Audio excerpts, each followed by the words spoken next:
பரிசுத்த ஆவியானவரை நம்ம உபயோகப்படுத்தணும். அவரை துக்கப்படுத்தாதபடிக்கு நம்முடைய வாழ்க்கையில அவரை எல்லா விதத்திலையும் நம்ம சார்ந்து கொள்ளணும். பரிசுத்த ஆவியானவரை சார்ந்து கொள்ளணும் அப்படிங்கிறதுக்காக நம்ம பல காரியத்தை நம்ம பேசிக்கொண்டு வருகிறோம்.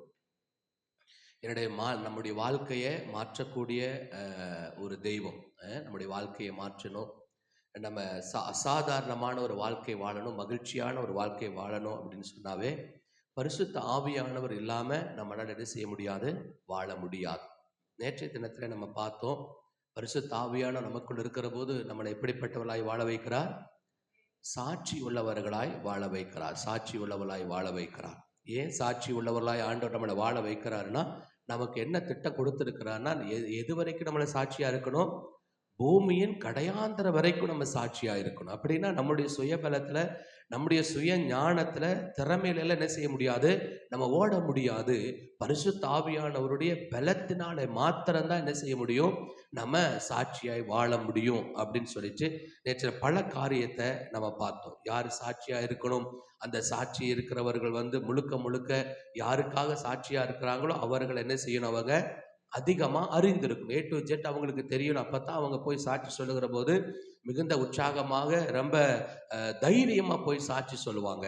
அப்போ எனக்கு நீங்கள் சாட்சிகளாக இருக்கணும் அப்படின்னு சொல்லிட்டு ஏசப்பா சொன்னார் அப்படின்னு சொன்னால், முதலாவது ஏசப்பாவை குறித்து நம்ம முழுவதுமாய் அறிந்து கொள்ளணும். நேற்றைய தினத்தில் பார்த்தோம், பரிசுத்த ஆவியானவர் இயேசுவை குறித்து முழுவதுமாக என்ன செய்கிறார், நமக்கு கற்றுக் கொடுக்கிறவராக இருக்கிறார். பைபிள் நிறைய காரியங்களை சொல்லுது.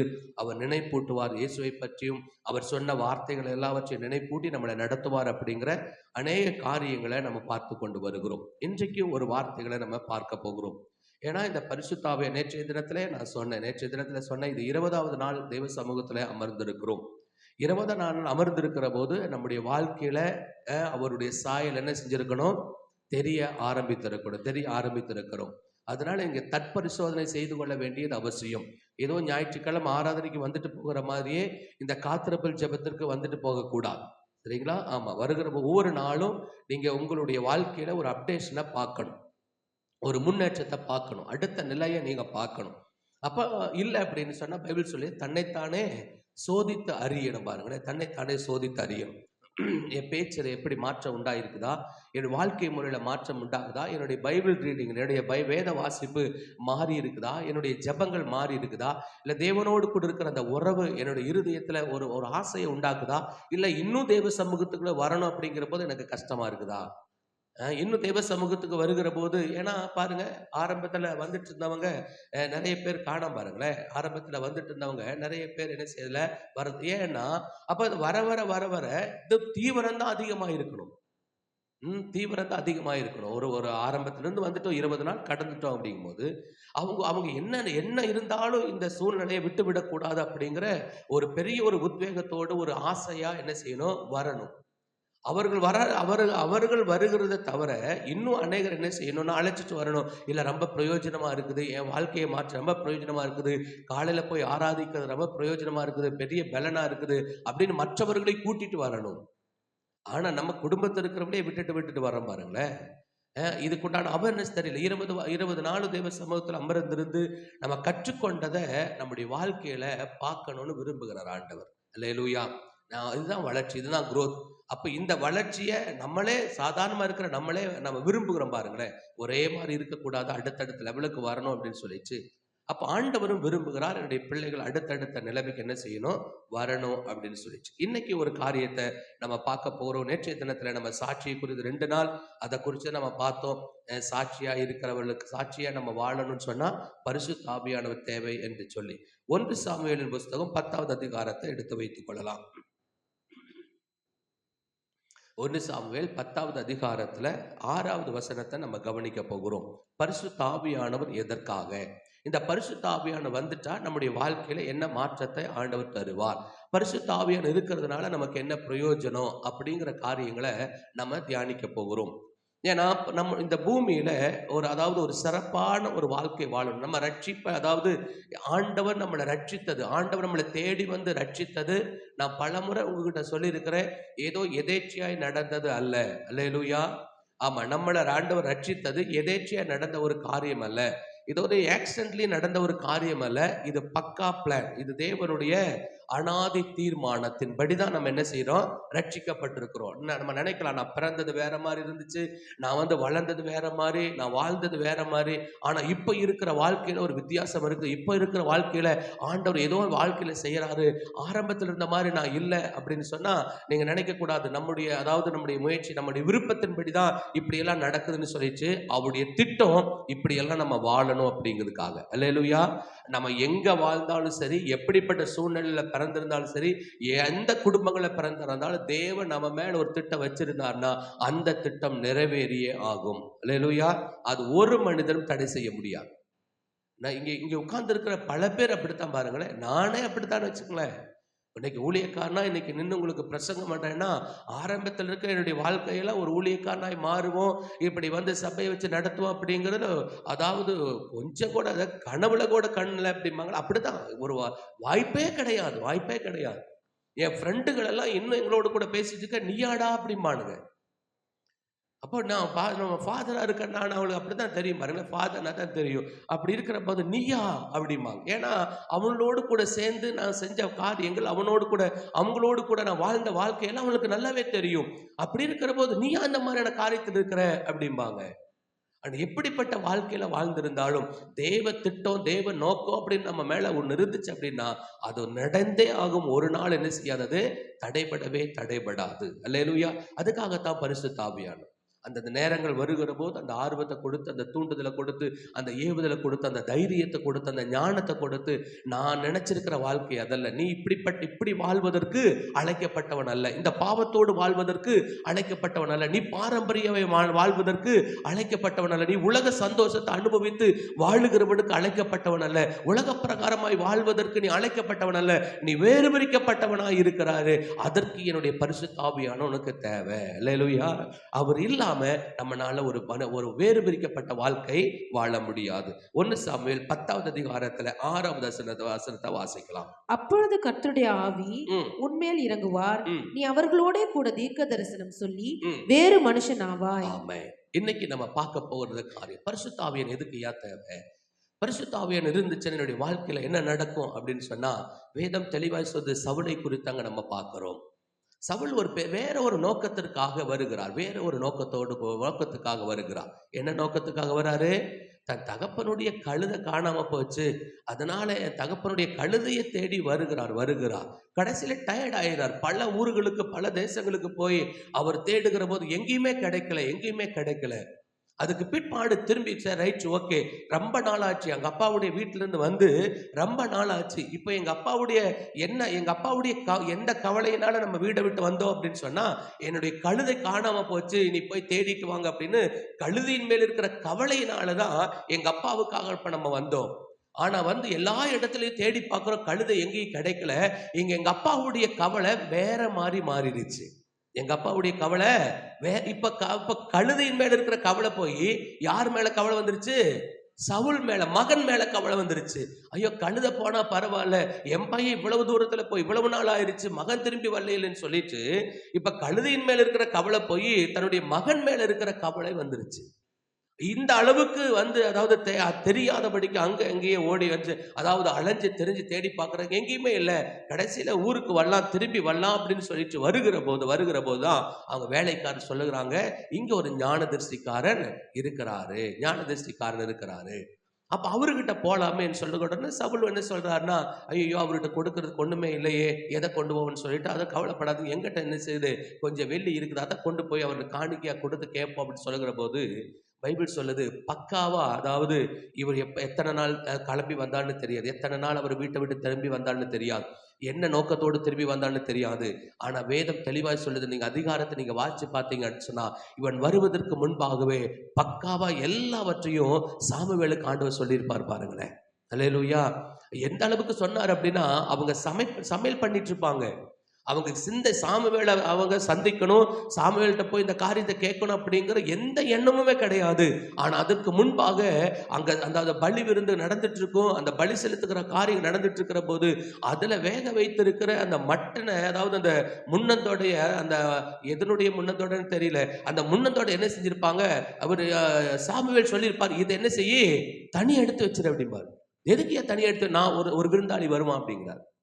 ஒரு விருந்தாளி வருவான், அவருக்கு இது கொடுக்கணும் அப்படின்னு சொல்லி, இவர் யாருன்னு தெரியாது, சவுல் யாருன்னு தெரியாது. ஆனாலும் ஆண்டவர் இந்த காரியத்தை கைட் பண்ணி நடத்துறாரு. இப்படி ஒருத்தர் அனுப்புவேன் நானு, அவனை இஸ்ரவேல் மேல ராஜாவை அபிஷேகம் பண்ணணும் அப்படின்னு சொன்ன உடனே பக்காவங்க காரியங்கள் எல்லாம் நடந்துட்டு இருக்குது. இதை காட்டிலும் பாத்தீங்கன்னா அந்த கழுதையை வேற யாரும் ஒளிச்சு வைக்கல, ஆண்டவர் தான் ஒளிச்சு வச்சிருக்கிற பாருங்களேன். அல்லேலூயா. நீ இப்படி அலைந்து தெரியணும். ஏன்னா இவர் பல ரூட்டுக்கு போறாரு, பல பாதைக்கு போறாரு. ஆனா ஆண்டவர் எது வரைக்கும் அந்த கழுதையை ஏதாவது மறைச்சு வச்சாருன்னா, இந்த சாமுவேலனுடைய வீட்டுக்கு வருகிற பாதையை சவுல் கண்டுபிடிக்கிற வரைக்கும் ஒளிச்சு வச்சிருக்கிறார். அல்லேலூயா. இதில் நம்மளுக்கு ஒரு செய்தி வருதா? நமக்கு ஒரு செய்தி வருதா? ஆமா, தேவன் நமக்கு வச்சிருக்கிற அந்த வழியை கண்டுபிடிக்கிற வரைக்கும் நமக்கு கொஞ்சம் அலைச்சல்கள் உண்டு, வனாந்தரங்கள் உண்டு. அல்லேலூயா. ஆமா, ஆரம்பத்திலேயே அந்த வழியை கண்டுபிடிச்சிட்டோம் அப்படின்னா தேவையில்லாம அலைய வேண்டிய அவசியம் கிடையாது, தேவையில்லாம போராட வேண்டிய அவசியம் கிடையாது, காத்திருக்க வேண்டிய அவசியம் கிடையாது, நாட்கள் தள்ளி போவதற்கு அவசியம் கிடையாது. அப்ப என்ன எது வரைக்கும் ஆண்டவர் அந்த கழுதையை மறைச்சு வச்சார்? ஏன்னா ஆண்டவரே சொல்றாரு, அவர் சாம்பல் பக்காவா சொல்ற, நீ இப்படி போன அப்படின்னா ஒரு மனுஷனை பார்ப்ப, அவன் குடம் கொண்டு வருவான், அவன் தண்ணியை கொடுப்பான், அப்பத்தை கொடுப்பான், திராட்சரசத்தை கொடுப்பான், அவன் உனக்கு ஒரு செய்தி சொல்லுவான், அந்த கழுதை கிடைச்சிருச்சுன்னு சொல்லுவாரு அப்படின்னு சொல்லிட்டு எல்லாமே சொல்ற போது ஆண்டவரே அந்த கழுதையை மறைச்சு வச்சிருக்கிறார். எதுக்காகனா நீ சாமுவேல் வீட்டுக்கு வரணும். அல்லேலூயா. சாமுவேல்னா இந்த சாமுவேல் வீட்டுக்கு இல்லை, இந்த சாமுவேல் வீட்டுக்கு கஞ்சியும் பச்சை மிளகாவும் தான் கிடைக்கும். அந்த சாமுவேல் வீட்டுக்கு போனா தான் முன்னந்தோட கிடைக்கும். அல்லேலூயா. ஆமா, அந்த சாமுவேல் வீட்டுக்கு வரணும். அந்த சாமுவேல் வீட்டுக்கு வந்துட்டா உன் மேல வச்சிருக்க தேவ திட்டம் ஆப்ரேட் ஆகணும், உன்னை அபிஷேகம் பண்ணணும். அப்படிப்பட்ட ஒரு தீர்மானத்தை வச்சுட்டு அவர் காத்திருக்கிறார். சவுலுக்கு மாத்திரமல்ல, நமக்கும் ஆண்டவர் வச்சிருக்கிறார். அல்லேலூயா.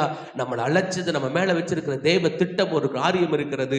அப்ப அந்த ரூட்டை நம்ம கண்டுபிடிக்கிற வரைக்கும், அந்த சாமுவேல் இடத்துல போகிறது வரைக்கும், நமக்கு வைத்திருக்கிற திட்டம் அறிந்து கொள்வதற்கு அந்த இடத்துக்கு போகிற வரைக்கும் ஆண்டவர் சில காரியங்களை, வனாந்தர வாழ்க்கைய நமக்கு வைத்து தான் இருக்கிறார் பாருங்களேன்.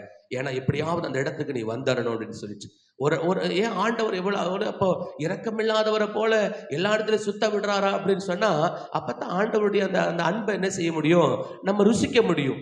நீங்க சாதாரண ஒரு காரியத்தை கேட்ட உடனே ஆண்டவர் கொடுத்துட்டான்னு வச்சுங்களேன், அதனுடைய வீரியம் நம்மளுக்கு தெரியாது. ஒரு சில பாடல்லாம் பாட்டுங்க, ஒரு சில பாட்டெல்லாம் நம்ம பாடுற போது, அதாவது நான் சொல்றேன், அதாவது கொழுப்பெடுத்து போய் நம்ம பாடும் பாருங்களா, ஒண்ணுமே இருக்காது அந்த பாட்டுல. நம்ம வாட்டுக்கு பாடுவோம், ராகம் பாடுவோம், அப்படி இருக்கும், நமக்கு எந்த குறைவும் இல்லாம எல்லாரும் அப்படியே திருப்தியா இருக்கிற போது ஒரு பாட்டை பாடுற போது நம்மளும் எல்லாரோடு கூட சேர்ந்து என்ன செய்வோம், அந்த பாட்டை பாடுவோம். இதே கணவன் மூலமா நெருக்கப்பட்டு, பணத்துல ரொம்ப கஷ்டப்பட்டு, சரீரத்துல பயங்கரமான ஒடுக்கப்பட்டு, பலவீனத்தோடு கூட பாடுற போது அந்த வரியை பாடுவோம் பாருங்க, அட அட அட அட அனுபவிச்சிருக்கீங்களா? எவ்வளவு ஆனந்தமா இருக்கும். ஒரு வரியை கூட கண்ணீர் இல்லாம பாட மாட்டோம். அல்லேலூயா. ஒரு வரியை கூட கண்ணீர் இல்லாம பாட அவ்வளவு ருசிக்கும் பாருங்களேன். இதுக்கு விட 100 முறைக்கு அந்த பாட்டை பாடி இருப்போம். ஆனா அந்த நெருக்கப்பட்ட அந்த சூழ்நிலையில இருந்து அந்த பாட்டை பாடுற போது அப்பாவுடைய அன்பை அவ்வளவு ருசிப்போம் பாருங்களேன். ஆண்டவர் ஏன் நம்மளை கண்ணீர் வடிக்க வச்சாரு? ஏன் பலவீனத்தை உண்டு பண்ணாரு? நீ கண்ணீரோட அனுபவிச்சு பாடணுங்கிறதுக்காக. இதுக்கு முன்னாலே அனுபவிச்சு பாடியிருந்தா அந்த கண்ணீர் வருமா? சொல்லுங்களேன். முன்னாலேயே அந்த அதே வரி தானே, அதே அர்த்தம் உள்ள பாட்டு தானே, அதே பரிசுத்த ஆவியானவர் மூலமா எழுதப்பட்டிருக்கிற பாடல் தானே. அப்போ அப்படியெல்லாம் நம்ம பாடி இருந்தோம் அப்படின்னா அந்த கண்ணீரின் பாதை நம்மளுக்கு தேவை வந்திருக்காதல்ல, அந்த கஷ்டப்பட வேண்டிய சூழ்நிலை வந்திருக்காது. அப்ப எதற்காக என்னுடைய பிள்ளைகள் என்ன செய்யணும்? முழுமையா, முழு உள்ளத்தோடு, முழு ஆத்மாவோடு, முழு பலத்தோடு கூட என்னை ஆராதிக்கணும் அப்படின்னு சொல்லிட்டு ஆண்டவர் விரும்புறார். ஆனா நம்ம என்ன செய்யறதில்ல, அப்படி வர்றதில்ல.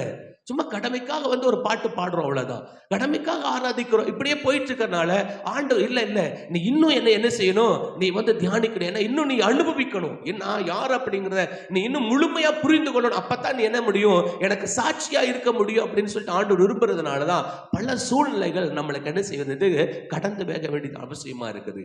ஒருவேளை இந்த சவுல் அந்த சாமுவேலுடைய வீட்டை தேடி வந்திருந்தாருன்னா இவ்வளவு அலைச்சல் எல்லாம் தேவையை, அதாவது என்ன செஞ்சிருக்க வேண்டியது, அலைச்சல் தேவையில்லை. இப்ப தகப்பனாருடைய கவலை வேற மாதிரி மாறிடுச்சு.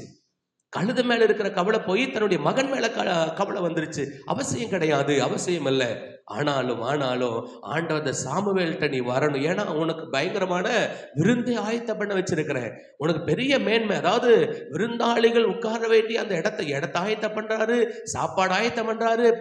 அவர் சொல்றாரு, நீ நான் கொடுத்து வச்சிருக்கிற அந்த முன்னத்தரையை கொண்டு வாங்குறாரு, எடுத்த அபிஷேக தைலத்தை எடுத்து சவுளை அபிஷேகம் பண்ணுங்கிறாரு. இந்த சவுளுக்காக பக்கா பிளான் போட்டு வச்சிருக்கிறாரு. ஆனா இவரு கழுதையை தேடி அங்கங்க அலைஞ்சிட்டு இருக்கிறாரு. பாருங்களேன், அதுல ஒரு வார்த்தை இருக்கும், இஸ்ரவேல் தேசமே உன்னை தேடிட்டு இருக்கிற போது நீ போய் கழுதையை தேடிட்டு இருக்கிய அப்படின்னு சொல்லிட்டு ஒரு வசனம் இருக்கு. பாருங்களேன், சொல்லுவாங்க, உன்னை பரலோகம் உன்னை தேடிட்டு இருக்குது, பரலோக தேவன் உன்னை தேடிட்டு இருக்கிறார், உன்னை பெரிய நோக்கத்தோடு கூட இந்த காரியத்தை தேடிட்டு இருக்கிறாரு.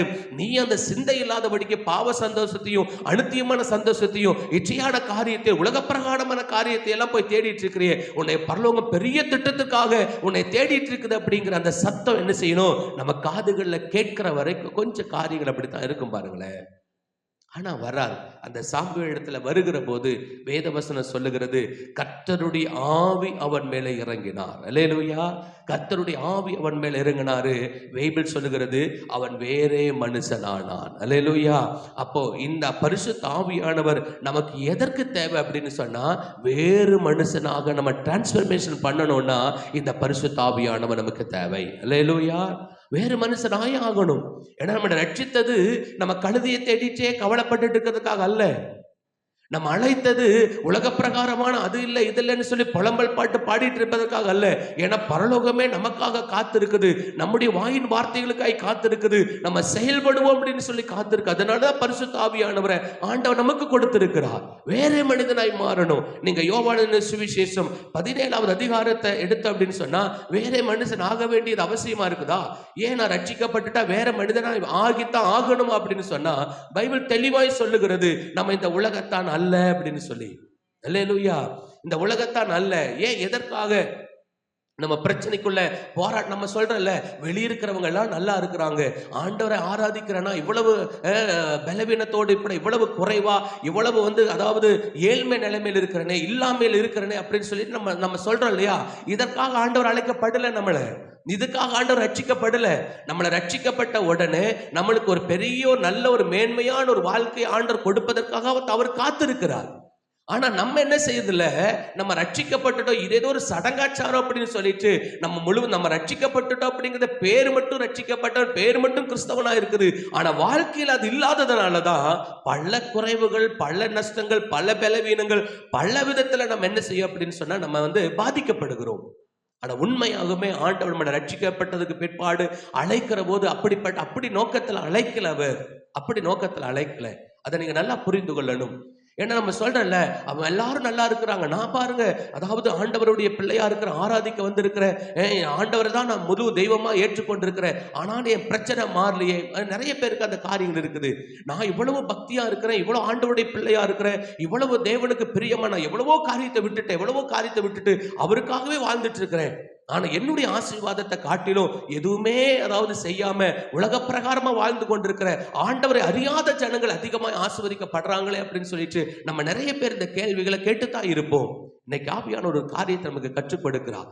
ஏன் நீ அபிஷேகம் பண்ணப்பட்டும், நீ ரட்சிக்கப்பட்டும், நீ வேதத்தை வாசித்தும் ஆராதனையில கலந்து கொண்டும் இன்னும் அந்த ஆசீர்வாதங்கள் வரல அப்படின்னு சொன்னா, இன்னும் நீ வேறே மனிதன் ஆகவில்லை. அல்லேலூயா. இன்னும் உலகத்தான போலவே நடக்கிறோம். நீ ரட்சிக்கப்பட்டதுக்கு பிற்பாடு இந்த உலகத்தில் இருக்கிற காரியங்கள் எல்லாம் எதுவுமே என்ன செய்யாது, என்னை திட்டுப்படுத்தாது, என்னை வஞ்சிக்காது அப்படிங்கிற மாதிரி ஒரு வேறு பிரிக்கப்பட்ட ஒரு வாழ்க்கை வாழ்ந்துட்டா நிச்சயமா தேவரகமான ஆண்டவர் கொடுக்கிற அந்த ஆசீர்வாதமான வாழ்க்கையை நம்ம வாழ முடியும். பைபிள்ல தான் சொல்லுது. யோவான் சுவிசேஷம் 17வது அதிகாரத்துல 14வது வசனத்தை வாசிக்கலாம். 14. நான் உம்முடைய வார்த்தையை அவர்களுக்கு கொடுத்தேன். நான் உலகத்தான் அல்லாதது போல அவர்களும் உலகத்தார் அல்ல. ஆதலால் உலகம் அவர்களை பகைத்தது. ஆமென். அல்லேலூயா. நான் ஒரு காரியத்தை புரிந்து கொள்ளணும். நம்ம வேறே மனுஷனாவது அவசியம். ஏன்னா நம்ம இந்த உலகத்துக்குரியவர்கள் அல்ல. இன்னும் நம்ம இந்த உலகத்துக்குண்டான காரியத்திலேயே கவலைப்பட்டுட்டு உலக பிரகாரமான காரியத்தில் நம்ம செயல்பட்டு கொண்டிருந்தோம் அப்படின்னு சொன்னா, தேவன் நமக்கு வைத்திருக்கிற அந்த மேன்மையான அந்த வாழ்க்கையை என்ன செய்ய முடியாது, வாழ முடியாது. அதற்கு ஆண்டவர் என்ன வச்சிருக்கிறார்னா, நீ உன்னுடைய இருதயத்தை மாற்றணும், நீ உன் சுவாபத்தை மாற்றணும், நீ வேறே மனுஷனாய் மாறணும். வேறே மனுஷனாய் மாறணும், மாறித்தான் ஆகணும். தேவன் வைத்திருக்கிற அந்த ஆசீர்வாதமான வாழ்க்கையை நம்ம வாழணும், அதை அனுபவிக்கணும், அந்த வாழ்க்கையை நம்ம பெற்றுக்கொள்ளணும் அப்படின்னு சொன்னா உலக பிரகாரமா உலகத்தில் இருக்கிற நபர்கள் செய்யற மாதிரி என்ன செய்யக்கூடாது, நம்ம செயல்படுத்தக்கூடாது. தயவு செய்து அதை புரிந்து கொள்ளுங்க. ஏன் அவர்கள் ஆசீர்வதிக்கப்படுறாங்க, இவங்க ஆசீர்வதிக்கப்படுறாங்க, நல்லா தான் நான் ஆராதனைக்கு போயிட்டு எல்லாம் பண்ணிட்டு இருக்கிறேன், ஆனா உன்னுடைய இறுதி நீ வேறே மனுஷன் ஆகுற வரைக்கும் தேவன் வைத்திருக்கிற ஆசீர்வாதத்தை நம்ம பெற்றுக்கொள்ள முடியாது. அல்லேலூயா. அதுக்காகத்தான் ஆண்டவர் என்ன செய்யறாருன்னா இந்த பரிசுத்த ஆவியானவரை நமக்கு அனுப்புகிறார். எதுக்கு? இவர் தான் எல்லாவற்றையும் நமக்கு போதித்து நடத்துவார். இப்படிப்பட்ட வாழ்க்கை வாழக்கூடாது. ஏன்னா எல்லாருக்குள்ள பாருங்களேன், நமக்குள்ள ரட்சிக்கப்பட்டவர்களுக்குள்ள இருக்கிற ஒரு பெரிய மேன்மை என்னன்னா, யாரையும் ஏமாற்றக்கூடாது அப்படிங்கிற ஒரு எண்ணம் நமக்கு வரணும். அப்படியே அவர்கள் தவறா அவங்க ஏமாந்து சில காரியத்தை நமக்கு செய்துட்டா கூட அவர்களுக்கு திருப்பி அந்த காரியத்தை கொடுத்து என்ன செய்வோம், இல்லையா இது உங்களுடையதான், நீங்க அதிகமா கொடுத்துட்டீங்க அப்படிங்கிற அந்த இறுதி நமக்குள்ள வருது. இதெல்லாம் எதுக்கு எப்படி வருது அப்படின்னு சொன்னா, பரிசுத்த ஆவியானவர் உள்ள இருந்து என்ன செய்றாரு, நம்மளை இயக்குகிறார். அந்த உணர்வை கொடுக்கிறார். இது உன்னுடையதல்ல, இது உன்னுடையதல்ல. அவங்க எச்சா, அதாவது மீதி காசு எச்சா கொடுத்துட்டாங்க, திருப்பி கொடு.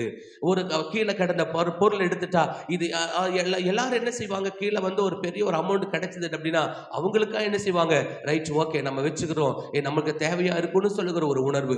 ஆனா நம்ம அந்த காரியத்தை எடுக்கிற போது உடனே நம்ம அப்படி நினைக்கிறது இல்லை.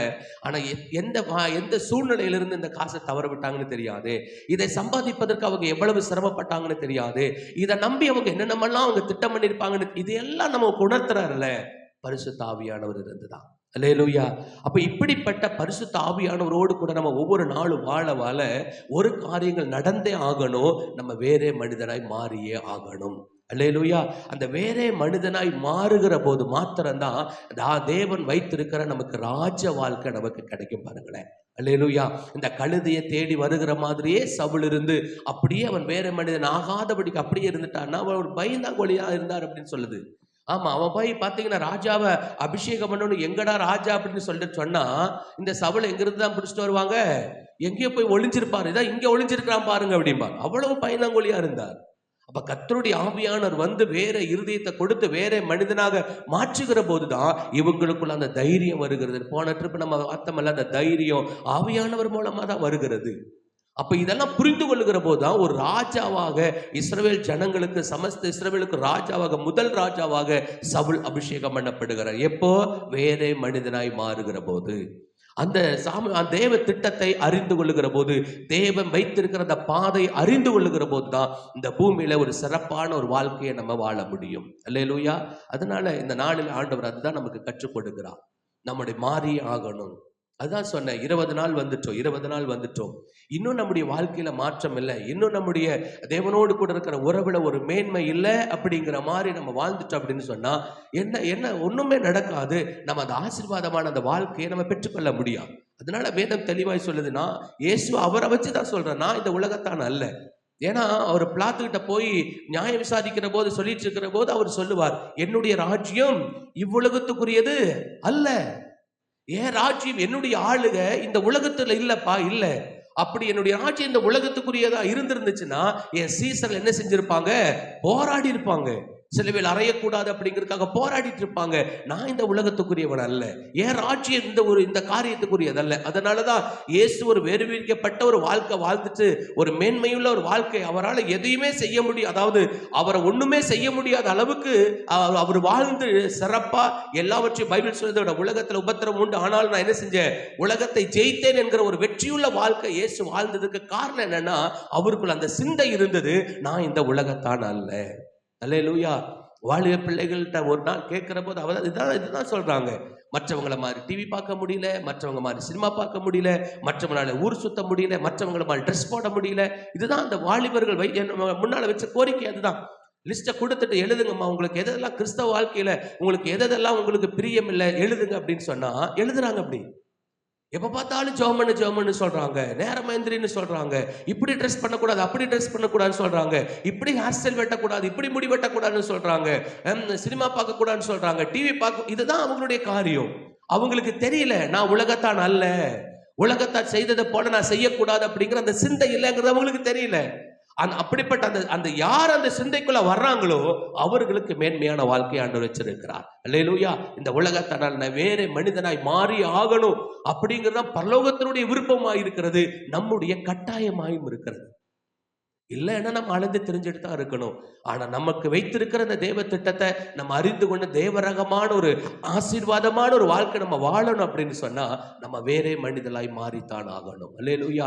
மற்றவர்கள் கோவப்படுற மாதிரி கோவப்பட முடியாது, மற்றவங்க வாழ்ற மாதிரி வாழ முடியாது, மற்றவங்க ட்ரெஸ் பண்ற மாதிரி ட்ரெஸ் பண்ண முடியாது, மற்றவங்க அலைந்து திரியிற மாதிரி மற்றவங்க சுத்துற மாதிரி என்ன செய்ய முடியாது, சுத்த முடியாது. மற்றவங்க வந்து குடும்பத்தை நடத்துற மாதிரி நம்ம குடும்பத்தை நடத்த முடியாது. ஏன்னா நம்ம வேறே மனிதர்கள். இந்த உலகத்துக்குரியவர்கள் மாதிரியே நம்மளும் செஞ்சு அப்படின்னு சொன்னா வித்தியாசம் இல்லை. நம்ம வித்தியாசமான காரியத்தை தான் செய்யணும். நீங்க 17வது அதிகாரத்தை முழுவதும் யோவானை நீங்க வாட்சி பார்த்தீங்கன்னா அவர் பல இடங்கள்ல இந்த காரியத்தை சொல்லுகிறார். உலகத்தான் அல்ல அப்படின்னு சொல்லிட்டு ஆண்டவர் பிதாவையும் தேவ இயேசுவை சேர்ந்து இந்த காரியத்தை பாசுறாங்க. நம்ம 2 பேரும் எப்படி ஒன்னா இருக்கிறோமோ அதே போல நம்மளவர்கள் ஒன்னா இருக்கணும். ஆண்டவர் அவரோடு கூட இணைச்சு கொள்றாங்க. அப்ப எந்த அளவுக்கு ஒரு மேன்மையுள்ள வாழ்க்கை இருக்குதுங்கிறத நம்ம புரிந்து கொள்ள வேண்டியது அவசியமா இருக்கிறது. அல்லேலூயா. அதனால ஒரு காரியத்தை இன்றைக்கு நம்ம கற்றுக்கொள்கிறோம், நம்ம வேறே மனிதனாய் மாறி ஆகணும். ரட்சிக்கப்பட்ட நம்ம பழைய மாதிரியே மற்ற மனிதர்கள் மாதிரியே நம்ம வாழ்ந்துட்டு இருந்தோம் அப்படின்னா பிரயோஜனம் ஒன்றும் இல்லை. வேறே மனிதர்களாய் மாறித்தான் ஆகணும். நம்முடைய பேச்சு வித்தியாசத்தை உண்டாக்கணும், நம்முடைய வாழ்க்கைகள் வித்தியாசத்தை உண்டாக்கணும், நம்முடைய நடவடிக்கைகள் வித்தியாசத்தை உண்டாக்கணும், நம்முடைய வாழ்க்கை முறை வித்தியாசத்தை மற்றவங்க கேட்கணும். ஏங்க நீங்க மட்டும் இப்படி இருக்கிறீங்க கேட்கணும். அவர்கள் ஆரம்பத்தில் இருந்ததில்ல. ஆரம்பத்தில் கிறிஸ்தவர்கள் வந்து குற்றம் செஞ்சாங்கன்னா, கிறிஸ்தவர்கள் தவறா நடந்தாங்க அப்படின்னா சமுதாயம் என்ன பேசு, கிறிஸ்தவனா இருக்கிற இவங்களா இப்படி பண்ணாங்கன்னு கேட்கறாங்க. இன்னைக்கு சகஜமா மாறிடுச்சு. எவ்வளவு ஆபத்துன்னு பாருங்களேன். இன்னைக்கு அப்படி கேட்கறது குறைஞ்சு போச்சு. ஒரு சிலர் கேட்கறாங்க, ஒரு காரியங்கள்ல கேட்கறாங்க, ஆனா இன்னைக்கு கேட்கறது குறைஞ்சு போச்சு. அதனால தயவு செய்து இந்த காரியத்தை சொல்லுகிறேன், நம்ம ஆண்டவரை ஆராதிக்கிற பிள்ளைகள் வேறே மனிதர்களா இருந்து ஆண்டவரை ஆராதிக்கணும். அல்லேலூயா. நம்ம வாழ்கிறவர்களும் இந்த பரலோக சிந்தை நமக்குள்ள இருக்கணும். நான் வேறே மனிதனா இருக்கிறேன், நான் அந்த உலகத்தான் அல்ல, என்னுடைய வாழ்க்கை என்னுடைய ராஜ்யம் இந்த உலகத்துக்குரியது அல்லன்னு இயேசு சொன்னாரே, அதே மாதிரி இந்த உலகம் எனக்கு சொந்தம் அல்ல, என்னுடைய உலகம் வேற. அல்லேலூயா. பரலோகத்துக்கு சொந்த காரணமாக நான் வாழ்றேன், நித்திய ஜீவனுக்கு சுதந்திரவாளியா நான் இருக்கிறேன் என்கிற அந்த சிந்தையோடு கூட வாழ்ந்தோம்னா மட்டும்தான் நமக்குள்ள என்ன இருதயம் வரும்னா, நான் ஆர்டினரி பர்சன் அல்ல, நான் எக்ஸ்ட்ரானரி பர்சனா இருக்கிறேன், நான் அசாதாரணமான ஒரு மனுஷன், வேறு பிரிக்கப்பட்ட ஒரு மனுஷன் இருக்கிறேன், நான் மாறியே ஆகணும். அதற்கு பரிசுத்த ஆவியானவர் தேவையாக இருக்கிறார். அல்லேலூயா. நம்மளை மாற்றுவதற்கு, நம்மளை உருவாக்குவதற்கு, நம்ம வேறே ஒரு வாழ்க்கையை வாழ்வதற்கு, நம்முடைய சிந்தையில ஒரு புதிய ஒரு தெம்பை, ஒரு புதிய ஒரு கோணத்தில் நம்ம சிந்திப்பதற்கு பரிசுத்த ஆவியானவர் உதவி செய்கிறார். அதனால இந்த பரிசுத்த ஆவியானவரை நீங்க வாஞ்சிங்க, அவரை எப்படி நமக்குள்ள பெற்றுக்கொள்ளணும், எப்படி நமக்குள்ள அனல் முட்டிக் கொள்ளணுங்கிறது எல்லாவற்றையும் நம்ம சொல்லி கொடுத்தாச்சு. ஆண்டவரை துதிக்கிறதுனாலையும், ஆண்டவரை ஸ்தோத்தரிக்கிறதுனாலையும், அந்நிய பாஷைகளை பேசுகிறதுனால, ஆராதிக்கிறதுனால, அல்ல வேத வசனத்தை தியானிக்கிறதுனால எல்லாம் நம்ம பரிசுத்த ஆவியான நிறைவை நம்ம பெற்றுக்கொள்ளணும். அது தாழ்மையுள்ள இருதயத்தோடு கூட நம்ம செய்யணும், பரிசுத்தமுள்ள ஒரு இருதயத்தோடு கூட செய்யணும், விசுவாசமுள்ள ஒரு இருதயத்தோடு கூட செய்யணும். அல்லேலூயா. சும்மா ஆண்டவரை துதிக்கிறேன் அப்படின்னு சொல்லிட்டு விசுவாசமே இல்லாம துதிக்கிறது வேஸ்ட். பரிசுத்தம் இல்லாத இருதயம், பரிசுத்தம் இல்லாதபடி ஆண்டவரை துதிக்கிறது வேஸ்ட். அதுக்கு அடுத்தது பெருமையோடு கூட ஆண்டவரை ஆராதிக்கிறது வேஸ்ட். அதையும் நான் சொல்லிடுறேன். பெருமை உள்ளவர்களா, அவிசுவாசம் உள்ளவர்களா, கீழ்ப்படியாதவர்களா நம்ம ஆண்டவரை ஆராதிக்கிறது வேஸ்ட். ஒரு நாளும் அந்த நன்மையை பெற்றுக்கொள்ள முடியாது. பரிசுத்த ஆவியானவர் நமக்குள்ள நம்ம பெற்றுக்கொள்ளணும்னா பல வழிகள் இருக்குது. பல வழிகள், ஸ்தோத்திரிக்கிறதும், துதிப்பதும், ஆராதிப்பதும், அந்நிய பாஷைகளை பேசி ஆண்டவரை மகிமைப்படுத்துகிறதும், வேதத்தை தியானிக்கிறது, பல காரியத்துல ஆவியானவரை பெற்றுக்கொள்ளலாம். ஆனா பெற்றுக்கொள்ளுகிற போது நம்ம எப்படி இருக்கணும்னா, ஒரு தாழ்மையுள்ள இருதயம் உள்ளவர்களா இருக்கணும், பரிசுத்தமுள்ள இருதயம் உள்ளவர்களா இருக்கணும், அடுத்தது விசுவாச இருதயம் உள்ளவர்களா இருக்கணும், பெற்றுக்கொள்வேன் என்கிறத விசுவாசம் வரணும். இதெல்லாம் இருக்கிற போது அந்த பரிசுத்த ஆவியானவரை நம்ம பெற்றுக்கொண்டு நமக்குள்ள அனுபவித்து ஒவ்வொரு நாளும் சிறப்பான வாழ்க்கை வாழலாம். ஜெபிக்கலாமா? கண்களை மூடி ஜெபிக்கலாம்.